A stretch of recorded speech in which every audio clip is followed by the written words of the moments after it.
This is Wide Open with Chris Burandt.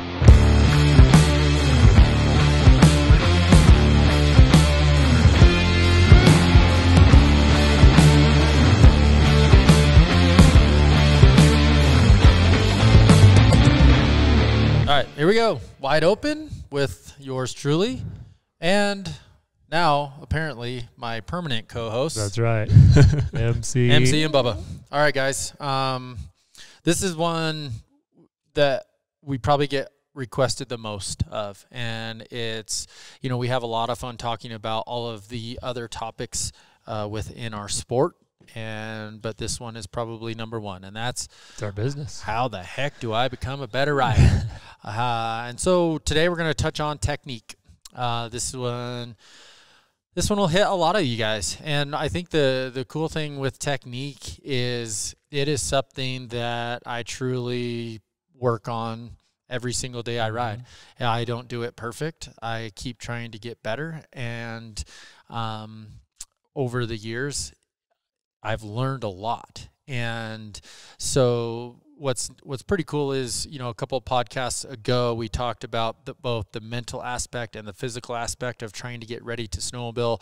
We've done a lot of talking with regards to sled setup and how to make these things that we're going to be talking about today easier. Yep. Bar height, throttle position, brake lever position, where you stand, all of that. And so today we're going to actually go into some of the fundamentals. Yeah. Just the nuts and bolts of technique. The mechanics, the mechanics of it. So we're gonna start with the first and most important for all of you guys and gals who are wanting to be better mountain riders in the backcountry, and it's something that you will literally do many hundreds of times a day, and that is getting on edge. And getting on edge can be on flat ground. Most of the time is used on side hilling. And so, you know, the way we describe it in our riders meeting when someone comes here to BBA is it's easy to ride in the flat, you know, kind of carving your standing neutral and your counter steering just a little bit, and you're doing the picture perfect pow turn, yeah. Right? The problem is in the mountains, we just don't have a lot of flat ground. You're in the mountains and you're off camber. And so when you're off camber, the way to counteract that is by counter steering and getting that snowmobile up on one ski. Okay, so let's break that down. That sounds easy. It sounds like, okay, so I just just get on edge. Get on edge. Just lean over.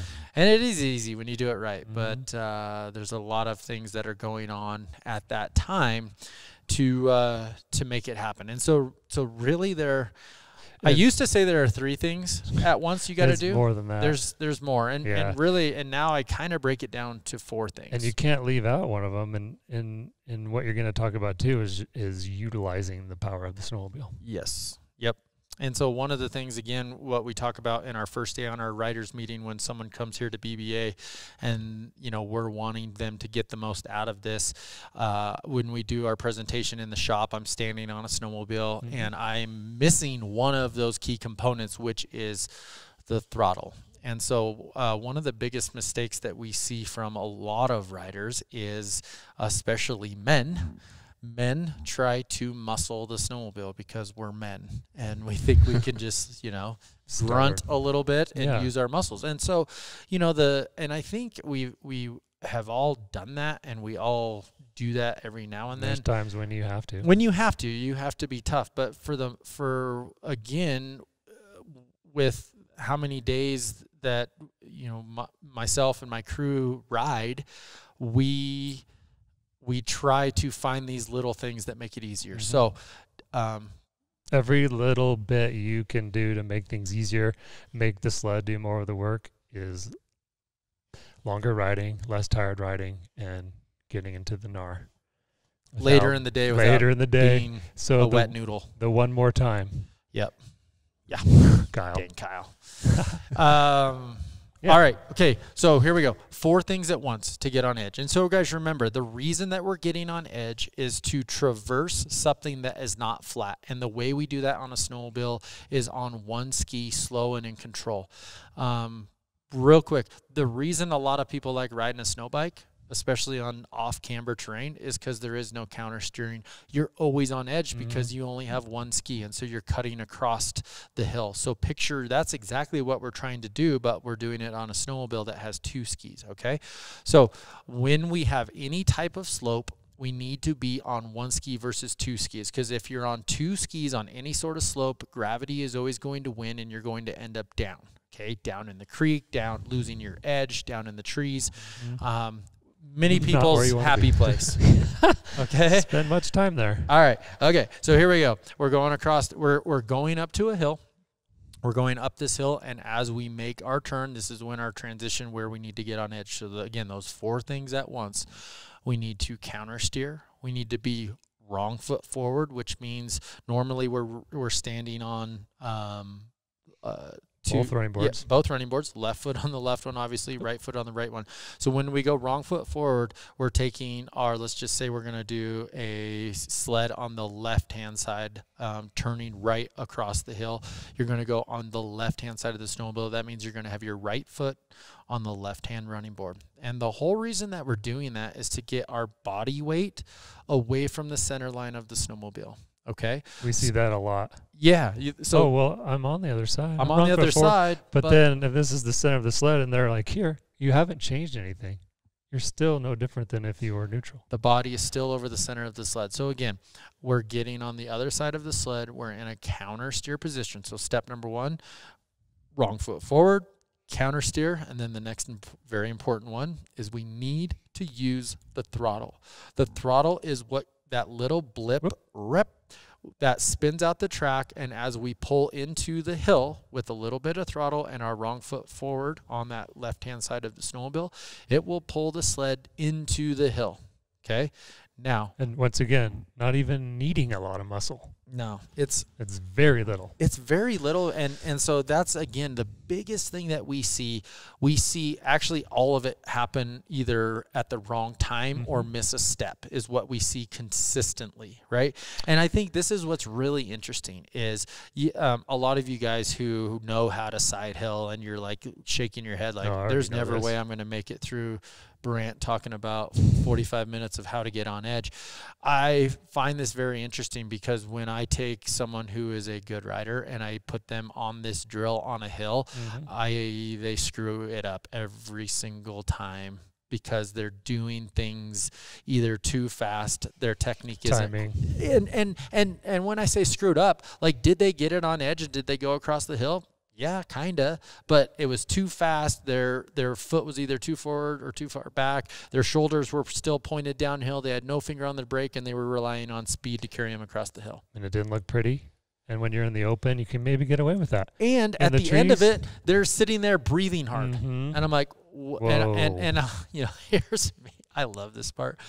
I'm, helmet off, waving my arms, yelling, no, slow down, and he's just like Mach 9.0 past me. And what? I did it. I'm like, no, you didn't. You almost ran me over for one. So anyway, let's back up and we'll do it again. All right. So you just came by me, Mach Jesus 90, wrong foot forward, kinda, shoulders pointed downhill, no finger on the brake, staring at the bumper, eyes down, and completely out of control. But that's how you normally do it, so you thought it was right. Okay, I'm going to send you back down the hill, and we're going to do it again. Here we go again. So here we go. We're going to come up the hill. Okay, as we make, and here's the other thing too that's so important is the timing of knowing when to go from neutral to wrong foot forward. Stepping over, right? So this happens a lot also. So I'll get a guy, he's like, okay, this last time I didn't get on that wrong foot forward thing he's talking about. I got on there too late and I end up missing and I end up going down. I'm going to get on there early this time. So he gets there early, goes out too early, and then doesn't even get to me, and I'm wanting him to go right, and all of a sudden he's going left back to the truck. And I'm like, well, hold on. We did it a little too early. The timing's off. Okay. So remember, what we're doing is as we make that turn, Okay, and if you guys watch it on YouTube, you're watching my hands. Do like, okay, we're going to make the turn. I got Chris sitting there on the hill yelling at me. I'm going to go above him, and I'm going to stop on edge, slow and in control. Because, guys, remember, we cannot use speed to carry us across the hill on edge. Speed kills it, and we end up in the tree, we end up in the creek, and we're relying 100% on speed going across the hill or throttle versus proper technique. Remember this general rule, okay? You should be able to stop at any time on any steepness of hill on edge with one ski with your nose low at any time. And be able to take off from that point. From that point. To the point of the nose low. Correct. And we see that so often. Yep. And we'll touch base on that. Yep. Okay. So what's our 4 things? Okay. Number 1 is we're going up neutral, and we need to cross over to wrong foot forward. Okay. As soon as we make that turn, that's when we go over to wrong foot forward. We're counter steering. We're looking up. We're giving a little blip of the gas. And then I didn't even get to number 4 when I was talking about finger on the brake. Okay. So we're using the gas to move the sled, but we also need to be slow and in control. And the only way to be slow and in control is to ride with a finger on the brake. You guys give me a bunch of shit about like all of this talk about finger on the brake and heated brake levers and adjustable this and all of that. It's like, well, yeah, you have to literally ride. I can tell, like literally group day number 1, we go up our 6 miles on the road, and I get my group, and I'm like, all right, boys, let's go. We're going to go do our drill. Let's see where we're at, right? And literally when we leave the trail and I go out into the meadow, I do the finger brake or the brake finger check. I got 4 out of 6 with no finger on the brake, and I'm like, well, they're not going to be able to do it. I already know. Like, they're not going to do it correctly because they ride with a finger off of the brake. And so, again, like, I laugh about it, but I have a heated brake lever for a reason. I ride with gauntlets for a reason, and it's to keep my middle finger warm because I ride with it literally 100% of the time.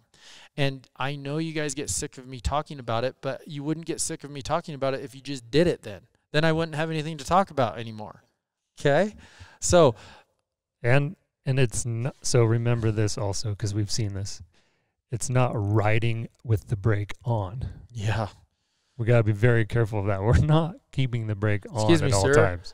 Your snowmobile's on fire. Your rotor looks like a bowl. Your quick drive belt is now molten magma. So yeah, so all joking aside, we're utilizing the brake to keep us in control, and we're tapping the brake constantly, right? Not riding with it on. And we'll see that with the timing issue we talked about earlier. There's that timing of up, gas to get it on edge, and then brake. We'll see when people are learning, they're braking and then gas and brake, and it's like choppy, and that's what we get to smooth out and get that sequence of timing better over the course of our 3 days. But just remember that we're not riding with the brake on. Yep. And it's a really interesting dynamic talking about that timing of, and I get this question a lot of, well, when do you use the brake? And I'm like, don't I? Well, actually, that's a really good question, sir. I use the brake when it feels like it's starting to get a little too fast, and I am starting to rely on the throttle instead of technique. And what I see when I watch and ride with you, and I've learned more recently even, is that, especially with the chaos and keeping that in that front end's light, you can utilize that brake to tap it, bring it down, to get back in control, right? It sets that front end. Brake, yeah. And it just keeps that front end set. And to your point, get back on edge easy, whatever you need to do, especially as you're carving through the trees. So there's many instances of the brake being utilized. Okay. So going up the hill, we initiate our turn. So we counter steer. We go wrong foot forward. We blip the throttle to get it on edge. We get back on that brake just a little bit to get us back into control.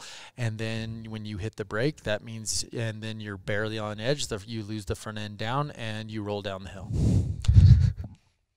What are you looking at me for? So we gotta go. Oh, it's Bubba. So we gotta. Are you listening, Bubba? Okay, I'm listening. We gotta go back down now again. Yeah. So what did we do this time? Well, I did the counter steer deal. I did the wrong foot forward thing. I even had my finger on the brake. But sir, your shoulders, when you made your turn, because you were looking down at your bumper, your shoulders followed your eyes. And so when you made the corner, your eyes went down, and your body can only do exactly what your mind is telling it to do. So when you make that corner and your eyes are not up, your eyes are down, your shoulders are turned down, and when your shoulders are turned down, your rider weight is still over the center of the sled. Remember, the only reason that we're going wrong foot forward and counter steering and doing all of this junk is to get our rider weight away from the center line of the snowmobile so the sled holds itself into the hill. Does that make sense, guys? Let the sled hold itself into the hill. You shouldn't have to hold the sled. That's the other thing. At any time, you should be able to, when you're parked on edge on that one ski, nose low, you could literally let go of the snowmobile and it will sit there on edge. What we're doing there is we're allowing the weight of the snowmobile to hold itself. We're using the weight to our advantage versus when you're barely on edge, weight on the center line of the snowmobile, shoulders pointed down, eyes pointed down. Now that weight is 100% working to your disadvantage, okay? When the weight is working against you, that's when we lose edge, we fall down, and then we got to go back down to the bottom, and I'm yelling at you again. With a smile on my face, of course. Right? No. Remember, you have to have your eyes up. Look at Kyle right there. Yeah, he's standing in front of you. I didn't even know Kyle was over there. Oh, yeah. We see that all the time. He's 20 feet in front of you. And to your point on the holding the sled on edge, like I like to call it, you find its happy place. And if you're newer, it takes a bit to figure out where that is, right? And we get often are asked, well, where do I put my foot on the running board? Okay, so that does vary quite a bit depending on snow conditions, terrain, your weight. Sometimes this different snowmobiles are in different places, and we don't have an exact we can tell you. That's something generally, as you're initiating, getting on edge, you're probably a little farther forward on the sled, right? Yeah, depending. It kind of depends. It really depends on the slope, the steepness of the slope. If you're on a steep slope, you'll probably want to be forward because if you're too far back, that front end will want to wash out. And then vice versa, on a less steep hill, if you're all the way forward, again, we talk about it, we look at it like a teeter-totter, okay? If you're all the way forward, you're putting pressure on the skis, okay? When you're putting pressure on the skis on a slope that's not very steep, it's going to want to have a tendency of having that drop end, or that front end drop back down, okay? So on a less steep slope, I am further back on the teeter-totter to unweight the front end so I can keep that front end down and more into the hill than you think. That's a good point, is always be on edge more than you think. We'd rather have you against the hill, falling against the hill, than continually using energy and falling down the hill. It's a lot easier to get your sled if you fall into the hill to push it back away from the hill versus to pull it all the way back up and bring it back up. And why you see us using the shorter bars. Yeah. Which we've talked about a lot. Yeah. And there's a lot of things that we'll be doing throughout the season to demonstrate that and why.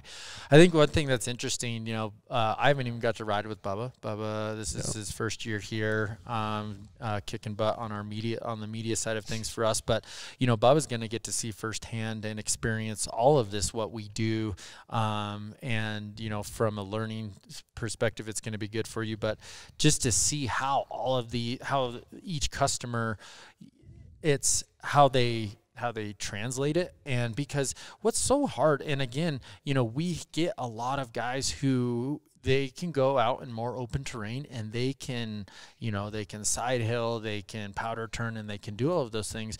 And so, they, like when I tell them we're going to do this drill and I just say literally, hey guys, we're going to like ace this, and then we're going to go ride and work on all of this stuff in more technical terrain.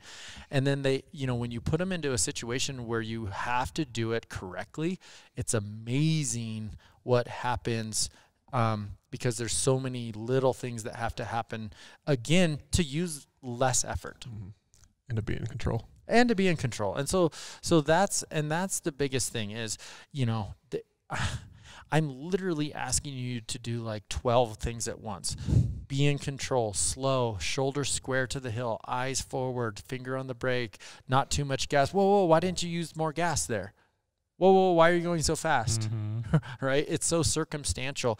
But just remember, okay, guys, it should be easy. It should feel effortless when you're doing it correctly. If you feel like you're using effort, we're doing something wrong. Okay. And this is what I really love about the change of our program over the last few years is I literally get to do this on a day one, 2 days a week. Like where all I do is I work on my technique. And one of my favorite drills, and this is what's so awesome for you guys, is you can literally do this at any time, and you should. Like, do you need to do it the whole day? No. But go find one of those awesome open hills and literally go up and do an S turn all the way up it. Right? We practice that a lot. The S turn is the humbler. It is. I'll fail on it often still, depending on the terrain. And it's mostly the eyes. It's, I'll throw one in there. I'll stop like right after the corner and someone will be too tight on me. And, he'll not ready to be on edge, nose low. Right. And so it's And so here's what we talk about is I think a lot of people have visions because of, all the fun content that we put out, GoPro videos and all of these things over the years of coming here to BBA. And you see like, man, I cannot wait to like push it and get into this cool terrain. And that is our goal 100% is to get people comfortable with being in there. But what happens is on a day one is you have to have, and this goes for everyone, that you have to have the necessary skill set to be in control on edge, nose low with at any time and in any terrain. And if we can't do it in the open, we're really going to struggle with it in the trees. And so I think the day one is humbling for a lot of people, but it's literally what takes most average riders and over the next 3 days puts them into the good rider category. It does. It sets this foundation, like we talked about it in that last podcast regarding these topics of being prepared. If without it, we can't get you to the progression levels we want into the NAR.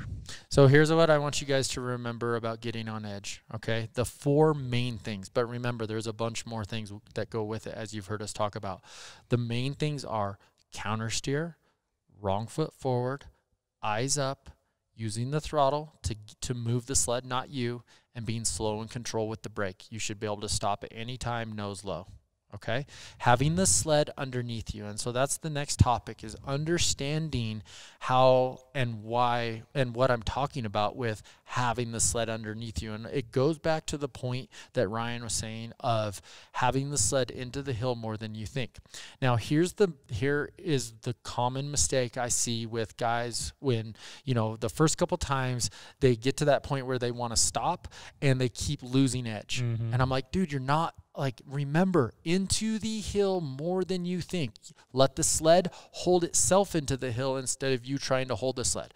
Okay? So they're like, okay, I'm going to do it this time. They go down, come up, and they actually get the sled on edge, and they have it laying on the hill, but now they're nose high. Okay? And he's like, look, I did it. I'm like, yes, you did, but now go. No, take off. Well, I can't. I'm going to get stuck. Yep, exactly. Okay? So we park nose low. And I love this drill, and I do it a lot day one, and I do it a lot day two. Do you know where I'm going to go with day 3? Maybe day 3 too. I do it a lot on day 3 because on day 3 it's way more automatic for guys.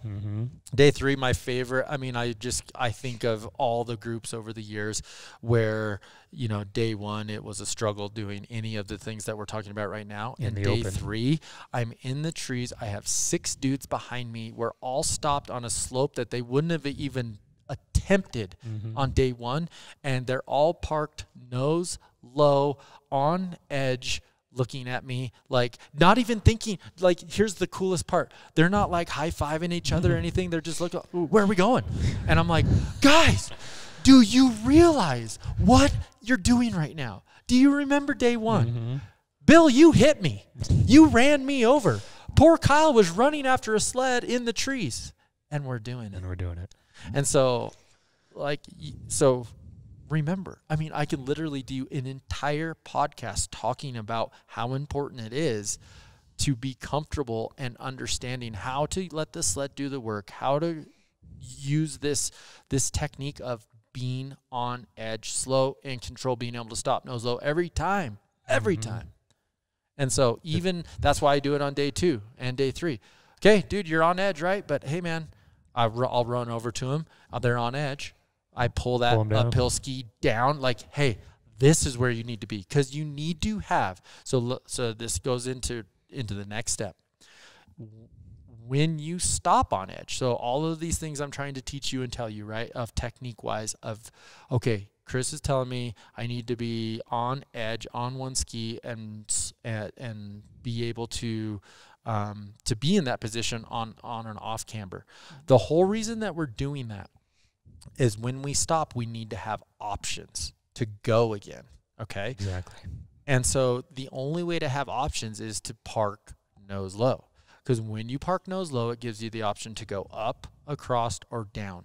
When you park nose high, you're praying to God that you can go at all, anywhere, and it's mostly you're going to end up going up. Mm-hmm. And I think this is what's entertaining when we do this drill as well, is I go up the hill and I'm reading the terrain, and I'm reading like what's above me, what's ahead of me and below me, and I'll stop on edge. And here comes 3 guys behind me, and they go above me to the steeper part of the hill.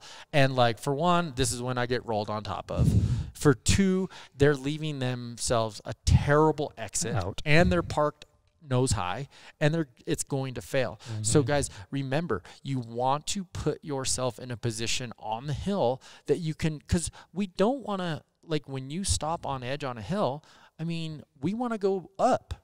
I mean, that's why we own a snowmobile. If we wanted to go downhill, we would own skis and or a skidoo. What? Insert comments here.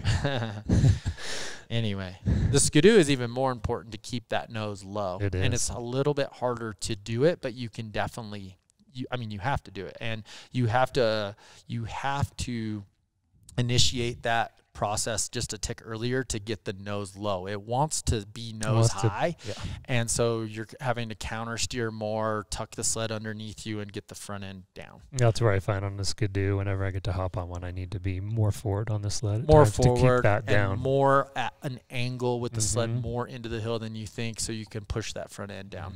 It's a lot like riding an R174 is what I feel. Like when I ride a Polaris Axis 74, it feels the same. Like it kind of wants to go uphill with that front end, and I have to like literally drive it downhill, pulling it into the hill quite a bit to make that happen.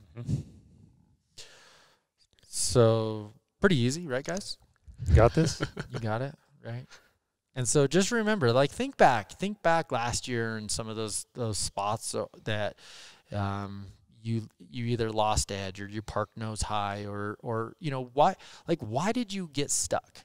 And most of the time it comes back to you either were out of control in a situation where you needed to be in control, you parked nose high, you were relying on speed instead of technique, you weren't reading the terrain, you didn't have a finger on the brake. I mean, all of the things, right? All of the mistakes. But, you know, that's another thing that when we talk about technique is we're constantly trying to perfect it. But the most important thing is when you make a mistake, we don't take our helmet off and throw it and blame it on the stick or blame it on the log or the trench or the whatever. It's, you know, it's our fault. It's you. You screwed up. You messed up. Okay. So analyze what you did wrong, figure it out, and don't do it again. Like, was your ski too high and you washed out in the trench? Well, what should you have done? You should have had your ski down in the trench, not above the trench.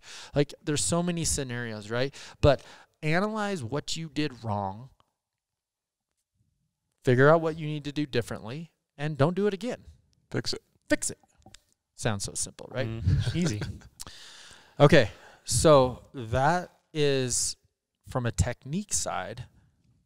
That's Those how are the must-dos. that's how we get on edge. And so we just literally spent 30 minutes talking about how to get on edge. And every element beyond more of the basics is It based all off of this. stems from that. You don't do this well, it's not going Yep. to be a happy place for you. Yep. And remember, I said this in 19 in podcast 19 or 18 or 18 something. or 19. I 19. talked about, again, for you more advanced riders who are listening to this, like, you need to be able to do it perfect in the open. Perfect. And I'm talking about, like, do the S turn. I want you to do 10 S turns up a hill and not screw up. And then I want you to go down to the bottom, and then now you got trenches, and I want you to do it again in trenches.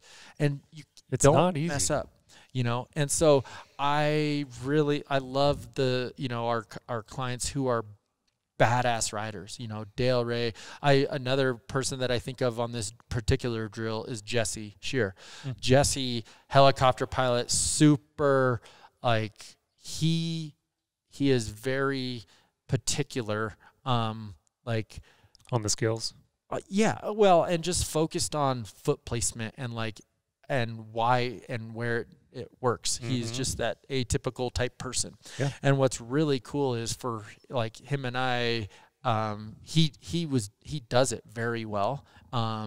And there were still some things that we could tweak, and he has taken his riding because he is just that person who will go work on it and can feel when it doesn't feel right. Right.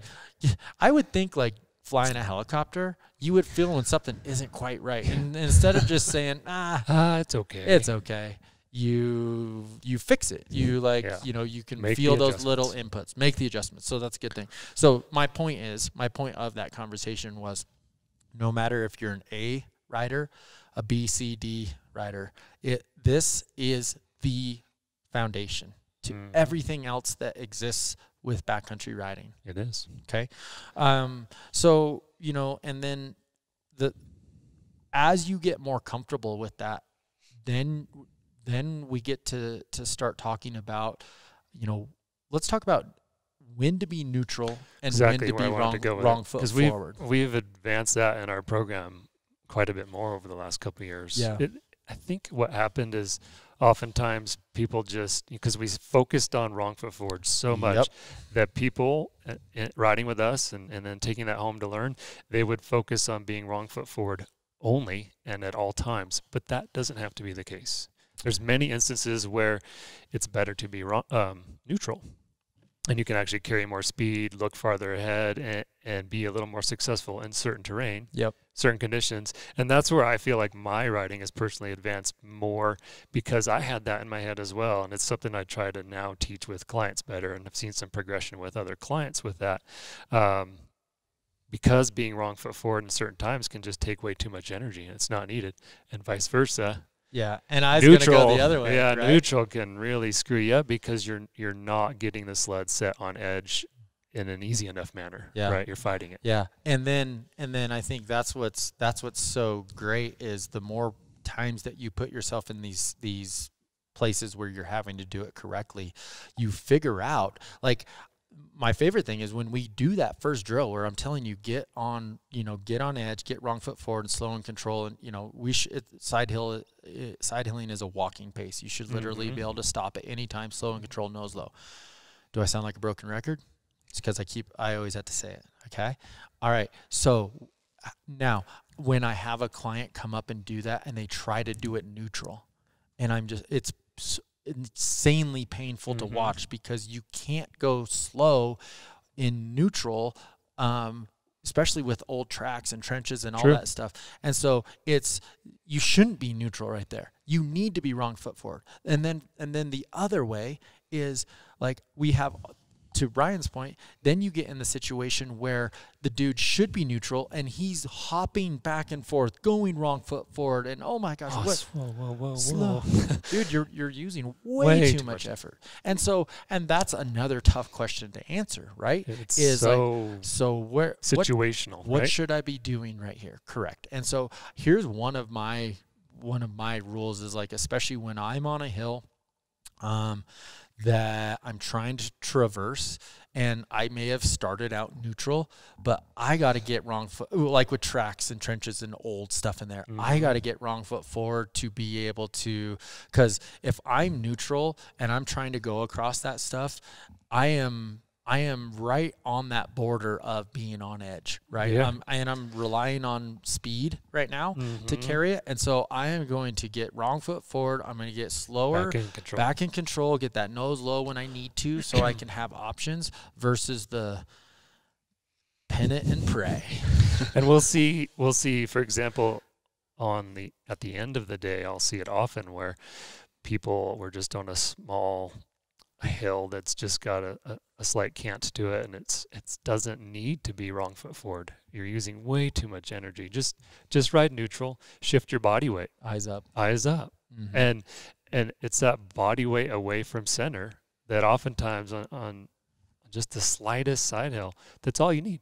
You don't need to spend all the energy, counter steer, get wrong foot forward, try to get on edge, especially when you're tired. The one thing we also see, and this just, again, put another line underneath how to technique 101, getting on edge, is we see people walking their snowmobile on edge.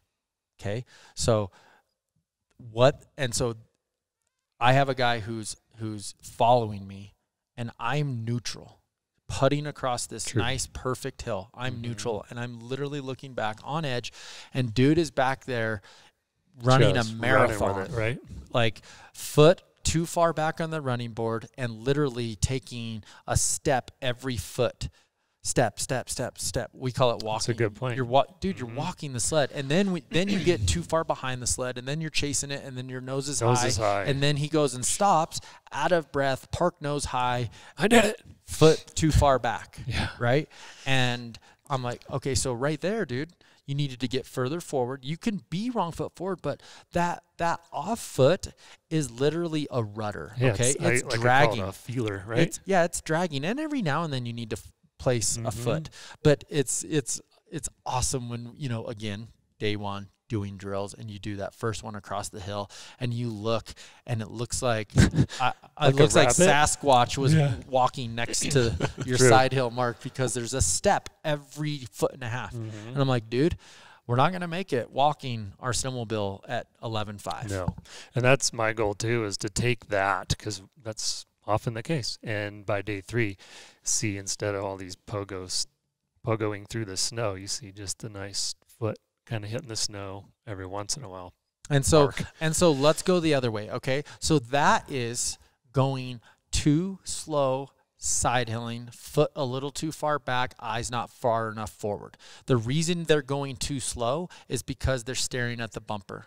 Okay, when you get your eyes further forward, it allows your body to figure out where it needs to be on the sled. Most of the time, you're going to be a little bit further forward, and you're just dragging that foot, and you're more on edge than you think. Okay, so we have one scenario of walking the sled, going too slow, looking eyes down. Okay, let's go the other way. So the other way is dude who goes wrong foot forward and is dragging a toe, but like hauling butt. And when you're barely on edge, the only way to continue across a side hill is to give it more gas. And this is where I get my phone out and make the YouTube gold. Guys, speed will absolutely kill. So there is that fine balance of, and again, remember, it's letting the sled do the work, being able to stop at any time on edge, nose low. That's how you do it. Yeah. Man, that's a great way to end it. So we're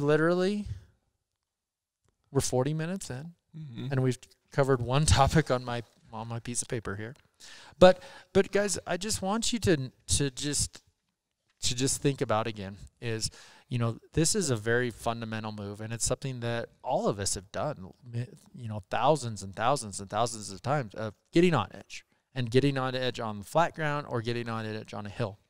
And what's so cool about this is you can do it on flat ground. You can initiate a side hill or initiate an edge on flat ground. And oftentimes we'll start teaching that way depending on the level. Yep. Andrew really likes that technique for people who have never really so here's what most of the time, you know, Andrew's dead giveaway is when we set up to do that drill and the first time someone goes up to do it, you know, knee on the seat, they have the ski straight, and I mean, it's a disaster from the get-go. It's like, okay, let's go back down. We got to go back down. We're not ready for a hill yet. We can literally do this on flat ground, right? And often do. Counter steer, wrong foot forward, give it a little blip, and walk that sled in a circle. And that's interesting you bring that up, because it reminds me of so many sessions doing that. And what I found that was helpful for our clients and what you can practice is that timing. It's easier to kind of practice the timing when you don't have the mental, like, oh crap, I'm on this hill, consequences below me, even though there may not really be. But if you're on the flat, takes all that away. And once again, the whole mental aspect comes into it. When things are feeling good and you're happier, it's all coming together easier. And then we can progress from there. Well, we're going to have many podcasts with technique as a topic, and this one we will this one from a technique standpoint is getting on edge. We didn't really cover much more, so we'll title that one, so it'll make it real easy for you guys to find, and so it'll be really, I'd love to hear your guys' questions and comments after listening to this. So please leave those. If you're watching on YouTube, you can leave those in the comments. iTunes or Spotify. What do they do there, Bubba? Is that an option? You can just email us. Email or go to Instagram or YouTube and leave a comment there. Let us know what you're struggling with. I mean, you can hear us talk about this, but it's one thing to talk about it and it's another thing to do it. We're going to have a ton of videos talking about that and showing this year. We've put a lot of that out over the years, but we'll be a little more deliberate with it for this season, and it'll be all up on the YouTube channel where you guys can see it. Awesome. Boys, we did another one. Great session. I hope that helped. I hope you guys enjoyed. It's awesome. Another Wide Open Wednesday podcast, and we're gonna shut down and probably go grab a Mountain Ops Ignite and go do another one. Let's hit it. All right, snow season's here. Time to get ready. Thanks, guys. See ya.